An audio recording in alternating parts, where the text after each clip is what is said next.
America ने एक तो B2 बम्बर से GBU-57 नाम का एक बम गिराया है और ईरान का मारा है तो पूरा न्यूक्लियर साइट में तबाह कर दिया। तो ईरानो बैल थोड़े था कि उसमें रखा था, एक को नहीं रखा था ईरान उसमें।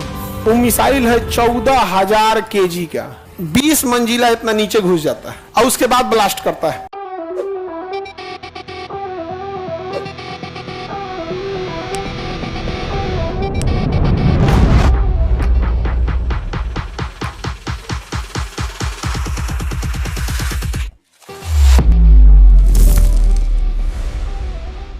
एक अभी जैसे अमेरिका ने एक तो B2 बम्बर से GBU-57 नाम का एक बम गिराया है।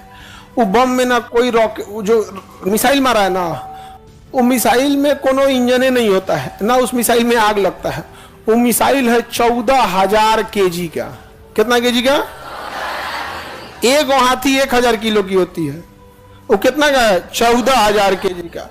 और नोकीला उसको कहीं गिराया जाता है ना, इतना तेज गति से गिरता है, इतना तेज गति से गिरता है कि वो लगभग 20 मंजिला इतना नीचे घुस जाता है। 20 मंजिला इतना कहाँ घुस जाता है? नीचे।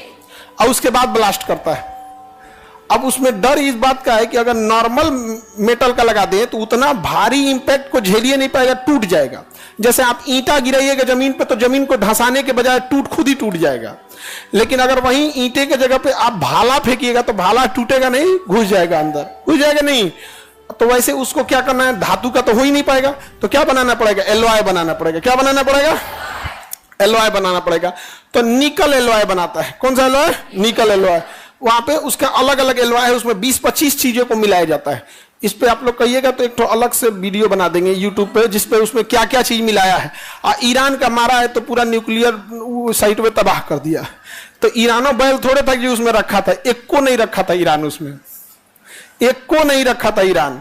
जब तुम 3 महीना से कह रहे हो उस पर हमला करेंगे, तो ईरान बैल है, एक को नहीं रखा था उसमें। अब ईरान को भी क्या करना चाहिए, जिस धातु का वो एलवाय गिर रहा है उसी धातु का नीचे ढलैया कर दे। नहीं समझे? जिस धातु का गिरा, लोहा को काट देगा? नहीं काट देगा। और उसमें भी ना, उसमें एक जैसे ब्लास्ट करने का एक चीज होता है, जैसे ना कोई सी चीज को ब्लास्ट जब किया जाता है तो ऊपर की ओर विस्फोट मारता है। वो विस्फोटक आप किधर लगाएं ये डिपेंड करता है। तो पहले ढलैया करके ऊपर विस्फोटक लगा दे तो बाई द वे अगर गिरबो करेगा तो एक तो धातु रोक लेगा, दूसरा ब्लास्ट करेगा तो ये ऊपर इंपैक्ट क्या कर दे, फेंक देगा।